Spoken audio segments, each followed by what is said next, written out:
So here I'm going to show you what happens when you don't use an electrical box here in the bathroom. As you can see, the customer didn't, or the constructor didn't put the electrical box here, and they just attach it, the way they want it. So as you can see, you have a big gap here. As you can see, you can put I can put my finger here, and it doesn't look good. It's not professional. So hopefully this video was useful.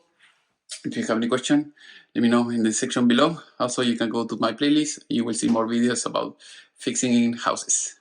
Okay, so this is the example. This is how it should be. So basically you have the electrical box inside of the wall or in the ceiling, wherever you're going to install it is. In this case, it's going to be on the wall.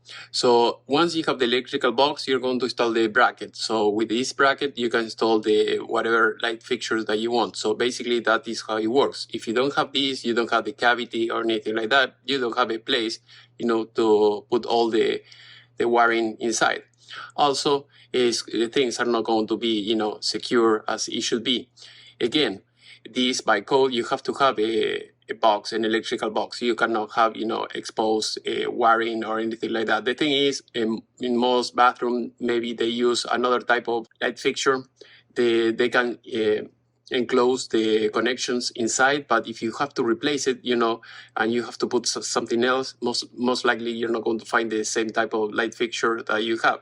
So that is why you have this. In this case, I have a real one. So as you can see here, so this is the electrical box that you're going to have inside of the wall, or that you can install inside of the wall. This is a metal one, but the one I was showing you, usually it comes with a flap here on one side and another one on the other side. So that way you can put it just in the middle of the drywall, even if you don't have a stud surrounded. So that way it will stay in place. Once you do that, you can install the light fixture like I told you before, and that should do the trick. So if you have any question, please let me know in the section below, and see you in the next class.